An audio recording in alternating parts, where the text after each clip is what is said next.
हुए हैं। अभी और इंतजार करिए थोड़ा सा, पर हां, इन आंकड़ों का, इस रेस का मजा लीजिए। यही है लोकतंत्र की खूबसूरती। पहले याद करिए जब बैलेट पेपर से चुनाव होता था, पूरे दिन, पूरे शाम, पूरी रात, अगले दिन दोपहर शाम में जाकर नतीजे घोषित होते थे। और हमें याद है तब भी इलेक्ट्रॉनिक मीडिया में पूरे दिन काउंटिंग और विश्लेषण चलता था।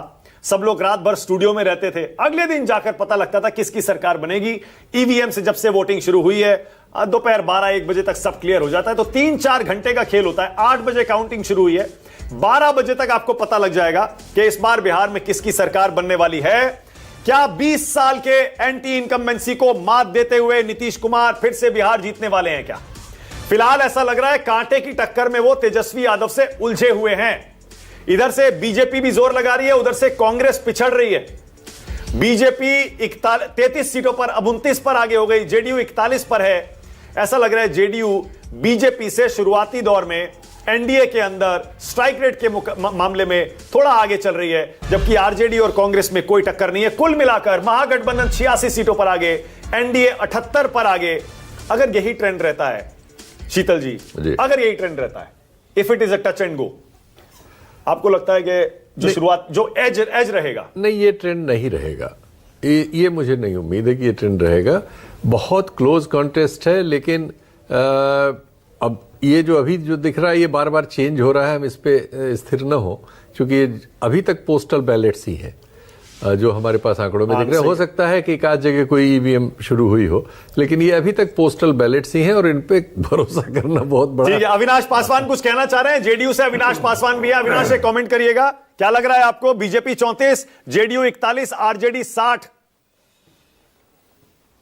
मैं आपको बता दूं कि एनडीए ओवरऑल, मैं आपको बता दूं एनडीए की सरकार बन रही है और माननीय मुख्यमंत्री श्री नीतीश कुमार जी के लिए महिलाओं ने जिस तरीके से वोट किया है, आप देखेंगे ये रुझान तो जो दिख रहे हैं उसके अंत में आप देखेंगे कि किस तरीके से एनडीए की सरकार वापस बन रही है और माननीय मुख्यमंत्री श्री नीतीश कुमार जी के नेतृत्व में एनडीए दोबारा सरकार बना के और दोबारा जो कंटिन्यूटी है ग्रोथ की, उसको कंटिन्यू किया जाएगा।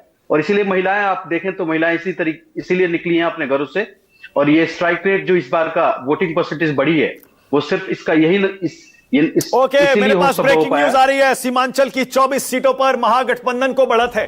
24 सीटों पर सीमांचल में और महागठबंधन आगे है। इसका मतलब असदुद्दीन ओवैसी इस बार लाख मिन्नतें करने के बावजूद महागठबंधन का दरवाजा खटखटाते रह गए। तेजस्वी यादव सीमांचल की जनता का मूड सही पड़ गए और ओवैसी को बाहर रखकर, हालांकि उन्होंने ओवैसी को एक्सट्रीमिस्ट जब कहा तब लोग सोच रहे थे कि कहीं ऐसा तो नहीं कि वहां पर अपना नुकसान कर लेंगे, लेकिन 24 सीटों पर अगर सीमांचल में महागठबंधन बढ़त ले रहा है, इसका मतलब राजकिशोर, मतलब ये कि सर्विस वाले लोग हैं जो बाहर गए हैं, अभी वहां के जो रहने वाले लोग हैं उनका वोट नहीं आया मानक, इसलिए अभी ओवैसी को पूरी तरीके से खारिज करना ठीक नहीं है, क्योंकि ओवैसी भाईजान के जो मुरीद है ना, वो सर्विस क्लास नहीं है, वो वहां पर रहने वाले लोग हैं। इस बात को समझना पड़ेगा। मैं फिर कह रहा हूं, ये सर्विस क्लास लोग हैं जो कि देख रहे हैं। और मैं फिर कह रहा हूं, सर्विस क्लास लोग, नौकरियों वाला तो मामला था ना भाई, पुराने माई को नए माई ने थोड़ा सा इस बार रिप्लेस किया है। जो महिला और युवा जो है ना, वो मैटर कर रहा है इस बार, वो साफ साफ दिखाई पड़ा। और युवाओं के बीच में तेजस्वी को लेकर एक पॉजिटिव था, किसी भी जाति का रहा हो, भले ही वोट ना दे रहा हो तेजस्वी को, लेकिन जो नौकरी वाली बात कही थी, सब कह रहे थे कि इम्प्रैक्टिकल, इतनी नौकरियां कहां से देंगे, क्या करेंगे। लेकिन मैंने कल भी आपसे कहा था कि इस चुनाव में मानक बड़ी अच्छी बात थी। वो हिकारत भाव, वितृष्णा भाव, घृणा का भाव नहीं था किसी के प्रति, ये अच्छी बात जनता में नहीं था। जनता में नेता तो बयानबाजी करते हैं, नेता तो करेंगे भैया, नेता तो कल भी वो सुनील सिंह कर ही रहे थे ना, आरजेडी वाले। ओके, डॉक्टर अनु पासवान, अनु, ये कांग्रेस 12 सीटों पर आ गया है सिर्फ, जबकि आरजेडी 70। ऐसा ना हो कि सिर्फ कांग्रेस के स्ट्राइक रेट की वजह से महागठबंधन हार जाए। नहीं नहीं, ऐसा बिल्कुल नहीं होगा। अभी रुझान तो अभी आना शुरू हुए हैं और आगे आप देखिए कि महागठबंधन मिलके ही वो अच्छी सरकार बनाएगी। और कांग्रेस आरजेडी दोनों में ही, दोनों का जिस तरीके से साठगांठ लगातार पूरे चुनाव के दौरान चला है, आगे रिजल्ट में भी ऐसा ही दिखेगा। ओके, अब जरा उर्मिला ठाकुर को लाइए। उर्मिला जी, आपको क्या लग रहा है? 74 पर आप आगे हैं, 12 पर कांग्रेस की वजह से हार तो नहीं जाएंगे? नहीं, देखिए ऐसी कोई बात नहीं है मानव जी। आप देख रहे हैं कि शुरू से लेकर के जो 20 साल में डबल इंजन की सरकार में बिहार की जनता ने जो त्रासदी झेली है, आप देख रहे हैं कि सर्विस वाले लोग जो बैलेट पेपर की अपने गिनती का जो रुझान आया है आपके सामने, तो सर्विसमैन भी ये 20 सालों में और 11 साल की जो केंद्र की सरकार रही है वो खुश नजर नहीं आ रहे हैं। तो निश्चित रूप से इंडिया गठबंधन का तेजस्वी यादव जी के नेतृत्व में तेजस्वी जी ही बिहार के मुख्यमंत्री बनेंगे। जो रुझान अभी तो स्टार्ट हुआ है, आगे आगे देखिए होता है क्या। ओके, फिर से न्यूज 24 पर अपडेट देख लीजिए। महागठबंधन 100 सीटें क्रॉस कर चुका है। शुरुआती रुझानों में 150 से बल्कि 160 170 से ज्यादा सीटों के रुझान आ चुके हैं। एनडीए 66 पर है, महागठबंधन 101 पर है, जनसुराज पार्टी 2 सीटों पर आगे है और अदर्स 2 सीटों पर आगे है। अगर यही ट्रेंड रहता है, ये बहुत हैरान करने वाला ट्रेंड है। सारे एग्जिट पोल्स के बिल्कुल उलट सिर्फ 3-4 एग्जिट पोल्स ही थे जो कह रहे थे कि महागठबंधन आगे होगा या फिर कांटे की टक्कर होगी, पर यहां महागठबंधन 101, एनडीए 16 और ब्रेकअप जरा देखिए। आरजेडी नंबर 1 पार्टी बनने की रेस में बहुत आगे 78 सीटों के साथ, जेडीयू दूसरे नंबर पर, लेकिन वो भी सिर्फ 41, सिर्फ 41, करीब करीब आधी सीटें आरजेडी से, और बीजेपी सिर्फ 17। अब तो ईवीएम की आधे घंटे की काउंटिंग होने वाली है। पोस्टल बैलेट की काउंटिंग लगभग 52 मिनट की हो चुकी है, 8:52 हो रहे हैं। आपको यकीन हो रहा है शीतल जी, अभी भी बीजेपी 17 पर है सिर्फ, और आरजेडी 78 पहुंच रही है? नहीं, मुझे ये आंकड़े थोड़ा सा मतलब मुझे विश्वास नहीं हो रहा कि ये सब एक्चुअली हो रहा होगा। पता नहीं अभी आंकड़े कहां से आए। ये हमारे पास अगर आ जाए डिटेल्स कि कितना इसमें ईवीएम का आया है और कितने पोस्टल बैलेट्स का है, अगर आपके वहां से रिसर्च टीम ये बता सके तो शायद हम कुछ बात कर सकें, क्योंकि ये तो बहुत भ्रमित कर रहा है। ये नहीं होगा। ओके, राजकिशोर, ये बिल्कुल नहीं होगा? नहीं अभी भी नहीं, बिल्कुल नहीं होना, ये होना ही नहीं है। मैं इतना मतलब ये दावे के साथ कह सकता हूँ। ये मैं नहीं कह रहा हूँ कौन जीतेगा कौन हारेगा, लेकिन जो ये अभी आंकड़े दिखाई पड़ रहे हैं ये बिल्कुल नहीं। अगर क्लोज बदलने वाले आंकड़े हैं, हाँ बिल्कुल निश्चित तौर पर क्षण में पता नहीं क्योंकि अभी अचानक एक ईवीएम खुल के सारा खेल बदल देगा। क्योंकि भाई एक ईवीएम में जितने वोट होते हैं, पोस्टल बैलेट 15 गिने गए, 20 गिने गए, 100 गिने गए, 150 गिने गए, एकदम से 1000-2000 के आ जाएंगे, 10,000 आ जाएंगे, खेल बदल जाएगा पूरा। अब समझ ही रहे तो। लेकिन हाँ, निश्चित तौर पर एक चीज तो दिखा रहा है ना कि कम से कम की कर्मचारियों में जो है वो कैसे वो सोच रहे हैं, कर्मचारी जिस तरह से सोच रहे हैं, ये उसका थोड़ा प्रतिबिंब है और वो बताता है कि उनमें निराशा है। बिल्कुल, देखिए ईवीएम खुलने के बाद अब ये आंकड़े कैसे बदल रहे हैं। महागठबंधन अब 89 पर आ गया और एनडीए पहुंच गया 78 पर, यानी ये टक्कर खत्म नहीं हुई है, अभी तो ये फाइट शुरू हुई है। अभी पिक्चर बाकी है, अभी तो ट्रेलर भी नहीं है। अभी तो ट्रेलर भी नहीं आया। बिल्कुल सही कह रहे हैं। अभी तो सिर्फ 53 मिनट की काउंटिंग हुई है। बिहार चुनाव के नतीजों की आज लाइव अपडेट न्यूज 24 पर आप देख रहे हैं। 53 मिनट की काउंटिंग के बाद ये हाल है। न्यूज 24 की स्क्रीन देख लीजिए। ये पोस्टल बैलेट भी है 53 मिनट के और ईवीएम भी है इसमें 23 मिनट की। 8:30 बजे ईवीएम खुलती है। उसके बाद अभी तक का हाल आपकी स्क्रीन पर है। आरजेडी नंबर 1 पार्टी बनने की रेस में सबसे आगे 66 सीटों के साथ, जेडीयू 40 दूसरे नंबर पर, बीजेपी 32 तीसरे नंबर पर, और उसके बाद आ रही है Congress, LJPR, left, RLM, VIP, हम और आईआईपी 82 और 87। अब ये देखिए और क्लोज होता जा रहा है मुकाबला, और क्लोज हो रहा है। शुरुआती रुझान है, अगेन बार बार ये डिस्क्लेमर हमें देना बहुत जरूरी है। 101 से 87 पे आ गया है जीवी। आप देखिए किस तरह से चेंज हो रहा है। तो बीजेपी 17 से 32 पे, तो ये अभी उस पे हमें मैंने कहा बड़ा क्षणिक होता है। हाँ, इसमें फंस जाएंगे तो हम बहुत गलत कर जाएंगे। नहीं, पर सवाल तो रोमांच भी तो यही है ना कि ये तो समझ में आ रहा है ना कि कम से कम भाई कुल मिला के, वरना तो सीधे टीवी बंद करके आदमी बैठा रहे, सीधे रिजल्ट आएगा तो सर्टिफिकेट लेने थोड़ी लोग जाएंगे। लेकिन एक चीज समझ में आ रही है ना, ये कितना किस तरीके से चुनाव लड़ा गया है। ये जो नतीजे शो करते हैं, जो लोग कह रहे हैं ना कि एक तरफा सारी चीजें चली गई, ऐसा हो गया वैसा हो गया, वो नहीं है। जमीन पर चुनाव कुछ अलग तरीके का था। जमीन पर चुनाव लड़ा जा रहा था। बात हार और जीत की नहीं है, सीटें किसकी कितनी आ रही, लेकिन हर सीट पे जीतेगा तो एक ही प्रत्याशी। अब 100 से जीत रहा है तो भी जीत रहा है, 1 लाख से जीत रहा है तो भी जीत रहा है। अगर छोड़िएगा, छोड़ दीजिए तो हर चुनाव बिहार का ऐसा ही होता है। 2010 में एक तरफा चुनाव था। अमूमन इसी तरह से होता है और आपको वहां पर दिखाई पड़ता है कि कंटेस्ट है, जो इस बार भी पूर्णतः दिखाई पड़ रहा है, उसी के नतीजे। लेकिन मुझे लगता है कि जो नतीजे आएंगे ना, उसमें आपको बहुत अब 2015 का याद करिए ना संजीव। हाँ, ये जो परिणाम डबल इंजन की सरकार मोदी जी नीतीश जी पर विश्वास व्यक्त किया है, ये देश को एक दिशा देगा। तो लेकिन जिस तरह का ये महागठबंधन और तेजस्वी यादव, राहुल गांधी जिस तरह से लगातार दावे कर रहे थे कि अब परिवर्तन होगा, परिवर्तन की लहर है, जो वोट परसेंटेज है वो बदलाव के लिए वोट किया जा रहा है। ये दोनों नेता प्रतिपक्ष के संवैधानिक पद पर बैठे हैं, लेकिन संविधान का ज्ञान नहीं, संवैधानिक संस्था का सम्मान नहीं। अप्पू और पप्पू बिना सोचे समझे, बिना गंभीरता से कुछ भी उन्माद फैलाने का, सामाजिक सौहार्द तोड़ने का वातावरण बनाते हैं और कुछ भी बयान दे देते हैं। इसलिए उनकी बात को कोई गंभीरता से नहीं लेता है। लेकिन जो रुझान दिखाई जा रहा है, क्या लग रहा है कि उससे भी आगे बढ़कर जो संख्या है निश्चित तौर पर आप लोगों ने जो एग्जिट पोल में दिखाया उससे ज़्यादा बेहतर हमारा रिजल्ट होगा बिहार का। लखीसराय के लिए क्या कहना चाहेंगे? जिस तरह की यहाँ की जनता मालिक है, जो भी जनादेश और निर्णय देंगे हम उनका स्वागत करेंगे। न्यूज 24 पर इस वक्त की ब्रेकिंग न्यूज फिर से आपको बता दें। फिलहाल चुनाव आयोग ने शुरुआती रुझान जारी कर दिए हैं और 3 से 3 सीटों पर बीजेपी उम्मीदवार आगे चल रहे हैं। इलेक्शन कमीशन की तरफ से पहला आंकड़ा ट्रेंड्स का आधिकारिक तौर पर जो आया है उसमें बीजेपी के 3 उम्मीदवार आगे चल रहे हैं। यह भी कुछ कहते हैं, जब इलेक्शन कमीशन अपना पहला ट्रेंड जारी करता है उसके पीछे भी एक संदेश होता है, लेकिन वो संदेश कितना गहरा है उस पर बाद में विश्लेषण होगा जब ये आंकड़े सारे स्थिर हो जाएंगे। लेकिन फिलहाल हमारे आंकड़े ये कह रहे हैं महागठबंधन और एनडीए की रेस में एनडीए अब आगे हो गया है। 95 सीटों पर एनडीए आगे, महागठबंधन 74 पर आगे। और अब देखिए एनडीए में बीजेपी बड़ी पार्टी बन गई है। बीजेपी 47 पर आगे, जेडीयू 40 पर आगे। और अब ऐसा लग रहा है सबसे बड़ी पार्टी की रेस में पिछले चुनाव की तरह आरजेडी वर्सेस बीजेपी हो रहा है। आरजेडी 53 सीटों पर आगे चल रही है, बीजेपी 47 पर आगे और जेडीयू 40 पर। याद रखिए पिछली बार जेडीयू ने 43 सीटें जीती थी, 43। क्या जेडीयू इस बार पिछली बार के 43 के आंकड़े को क्रॉस करेगी? अगर करती है तो फिर जाहिर है बिहार का राजनीतिक समीकरण पूरी तरह बदलेगा, एनडीए का समीकरण भी बदलेगा।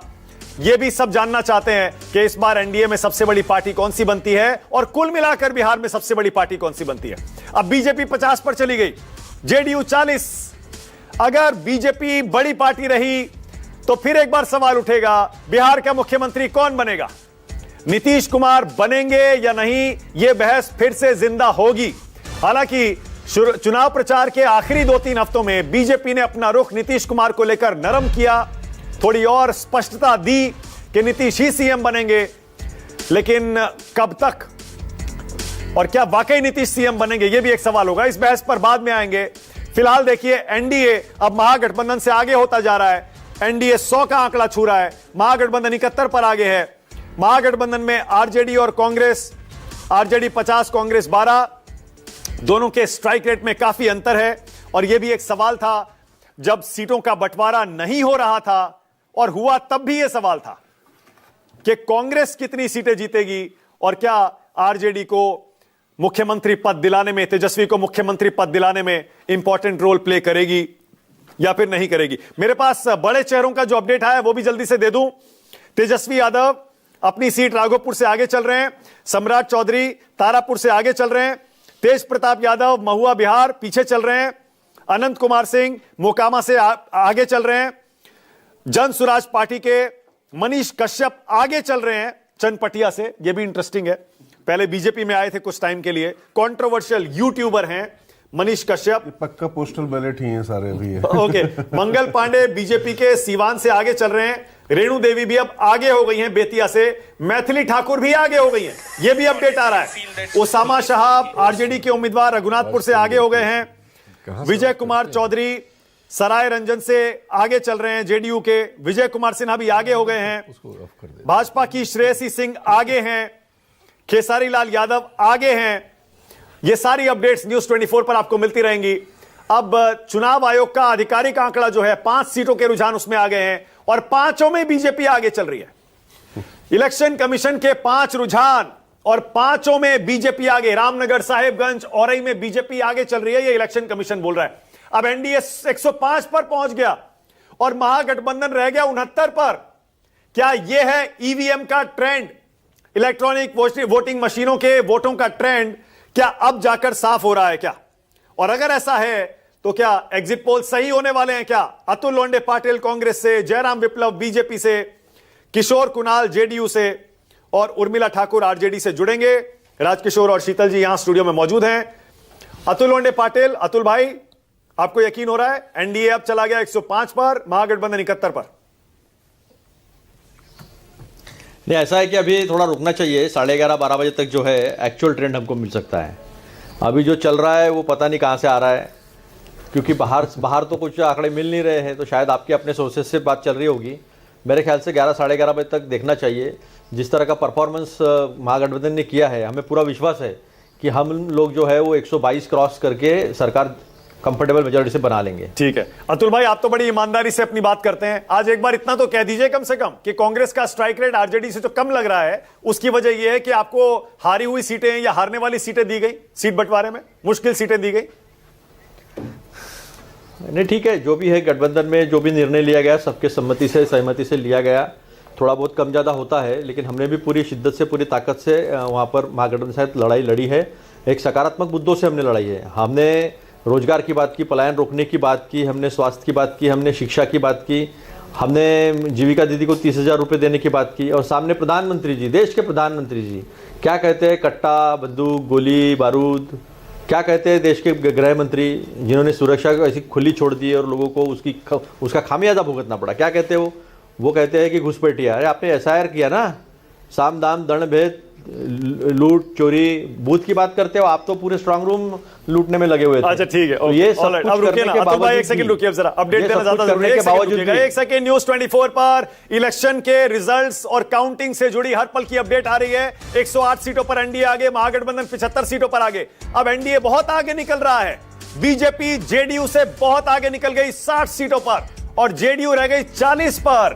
इसके मुताबिक तो ऐसा लग रहा है कि जेडीयू बिल्कुल पिछली बार के अपने परफॉर्मेंस को रिपीट करने जा रही है और बीजेपी अपने पिछली बार के परफॉर्मेंस की तरफ बढ़ रही है। आरजेडी 54 सीटों पर है, कांग्रेस 12 सीटों पर है। महागठबंधन का आंकड़ा भी यह कह रहा है कि आरजेडी महागठबंधन में सबसे आगे रहेगी, सबसे ज्यादा स्ट्राइक रेट भी लेगी। बल्कि अब सबसे बड़ी पार्टी की रेस में बीजेपी और आरजेडी के बीच कांटे की टक्कर दिख रही है। कांग्रेस सिर्फ 12 सीटों पर आगे है, 60 सीटें लड़ रही है कांग्रेस, 61। लेफ्ट 5 पर आगे है, वीआईपी 3 पर और आईआईपी 1 सीट। वीआईपी का हाल देखिए जरा, इनको डिप्टी सीएम का पद चाहिए था, 3 सीटों पर आगे चल रहे हैं। लेकिन सबसे दिलचस्प आंकड़ा इस समय जो मुझे दिखाई दे रहा है वो है बीजेपी और जेडीयू में। बीजेपी अगर इतनी बड़ी पार्टी बनती है राजकिशोर और जेडीयू पीछे रहता है, इसमें क्या संदेश होगा? नहीं देखिए, संदेश मतलब मुझे लगता है कि फिर ये माना जाए कि जो एनडीए जो पूरा मिलकर लड़ रहा था, लेकिन मैं अभी जो 40 सीटें जेडीयू की दिखाई पड़ रही हैं, ये मैं आप मानकर चलिए कि 40 नहीं रहने वाली है, ये बढ़ेंगी। जेडीयू का स्ट्राइक रेट काफी अच्छा रहने वाला है। मुझे वहां पर ऐसा लग रहा था कि अगर जेडीयू बीजेपी से भी बड़ी पार्टी हो जाए तो कोई बड़ी बात नहीं है। ओके, चाहे 1-2 सीटों का अंतर हो, ये भी हो सकता है। जेडीयू बड़ी पार्टी बन सकती थी, ऐसा मुझे लग रहा था वहां पर। ओके, कांटे की टक्कर फिर से देखिए, एनडीए आ गया 100 के नीचे 98 पर, महागठबंधन 89 पर पहुंच गया है। ये टक्कर अभी खत्म नहीं हुई है। एनडीए लीड ले भी रहा है तो महागठबंधन फौरन 2 कदम तेज दौड़ता है और उसके बाद ये रेस देखिए कैसे फिर से क्लोज हो जाती है। जयराम विप्लव, जयराम आपको क्या लग रहा है, आपका दावा क्या है फिलहाल? और अच्छा हुआ कि आप थोड़ी देर से जुड़े मेरे साथ, पहले जुड़ते तो आपको सवाल का जवाब देना मुश्किल हो जाता भाई। जी। पहले तो महागठबंधन बहुत आगे निकल गया था, जेडीयू बहुत आगे था आपसे, अभी आप एनडीए में थोड़ा सा आगे निकले हैं, 50 पर आगे, जेडीयू 40 पर। जयराम बोलिए। मानक भाई, हमने लगातार कई चुनाव देखे तो इस वजह से आप देखेंगे कि 12 बजे आते आते एक स्थिर ट्रेंड आपको मिलेगा और निश्चित रूप से एनडीए एक प्रचंड बहुमत के साथ वापस आएगी।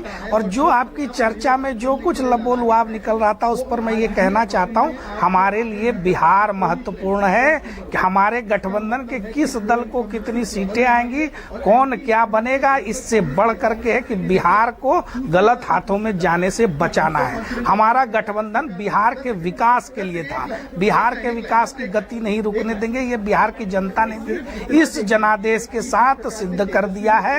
ये एक रिजोल्यूशन है डेवलपमेंट का। ये एक सेकेंड जयराम, आपको रोक रहा हूं। सम्राट चौधरी पीछे हो गए हैं तारापुर से, और एक सीट पर इलेक्शन कमीशन के ट्रेंड्स में कांग्रेस भी आगे हो गई है, यह भी जानकारी हमारे पास आई है। अब चुनाव आयोग की वेबसाइट बता रही है कुल 8 सीटों के रुझान हैं, जिनमें से 5 पर बीजेपी आगे है, 2 पर आरजेडी आगे है और 1 पर कांग्रेस आगे है। 5, 2 और 1, 5 बीजेपी, 2 आरजेडी, 1 कांग्रेस। लेकिन महागठबंधन कुल आंकड़ों में 100 क्रॉस कर रहा है और एनडीए 93 पर है। जबरदस्त इस समय रेस चल रही है बिहार के चुनाव में। नतीजे आपकी स्क्रीन पर न्यूज 24 पर पल पल की अपडेट के रूप में सामने आ रहे हैं, इसीलिए कहीं मत जाइएगा। जल्दी से फिर बता दूं, तेजस्वी यादव आगे चल रहे हैं अपनी सीट पर, सम्राट चौधरी पीछे हो गए हैं। डिप्टी सीएम है बिहार के, बीजेपी का बिहार में सबसे बड़ा चेहरा सम्राट चौधरी पीछे, तेज प्रताप यादव भी पीछे चल रहे हैं। भाजपा की तरफ से मंगल पांडे आगे चल रहे हैं, अनंत कुमार सिंह जेडीयू की तरफ से आगे चल रहे हैं मोकामा से। फिलहाल और कोई बड़ा उलटफेर शुरुआती ट्रेंड्स में देखने को नहीं मिल रहा है।